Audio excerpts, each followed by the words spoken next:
So what's up YouTube, welcome to Complete Tech Review, and in this video I'm going to talk about the issues owning a higher capacity bike. And the Dominar, as you guys know, that I recently upgraded from a 200 to a 400cc, and the issues that I've faced or I'm facing currently of owning a Dominar are as follows. Don't get me wrong, the Dominar is a fantastic vehicle. That I talk about is not specifically with this bike, but is primarily with the Dominar as whole. You are a person who's mostly living in the city, and if your commute is mostly towards the city, then you need to certainly look for these things.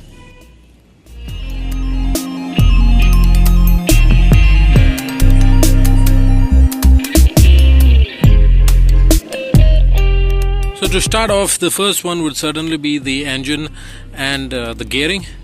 The engine is a powerful engine and it's a rev happy engine. It is the KTM Source engine. It likes to be revved, and the first thing that you need to make sure is that if you are under 3000 rpm, then you need to make sure that you are in the first and the second gear, or else this vehicle begs to be put in the higher gear.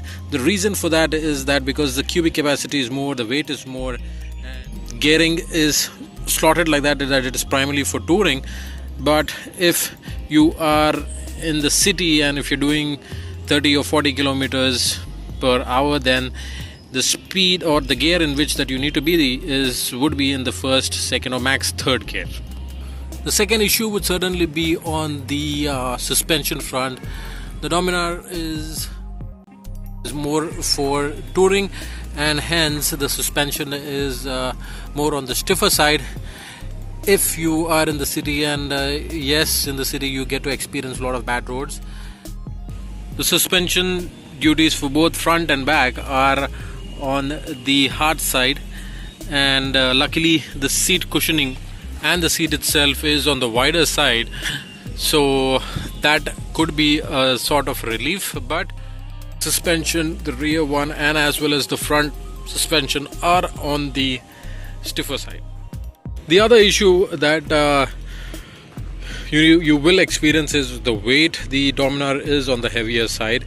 Yes, it's a big bike, it's made for the highways, and you need to be prepared that this bike weighs around 180 plus kgs.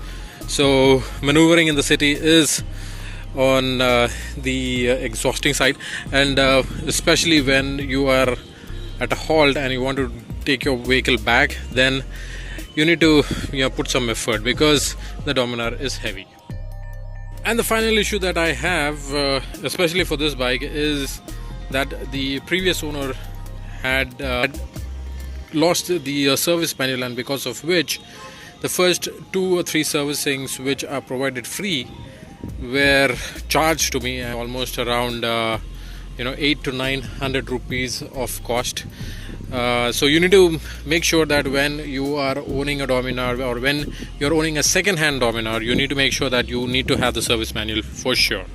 So apart from these minor issues, yes, the Dominar outweighs the positives part of it more than the negatives, and it is a very good bike. It's a second-hand bike, but I got it at a very good price, and owning this is always a joy for me. It checks all the right boxes, and as I said, the positives outweighs the issues that I have, and these minor issues, I guess, are probably fixed in the new Dominar, which is the 2019 Dominar.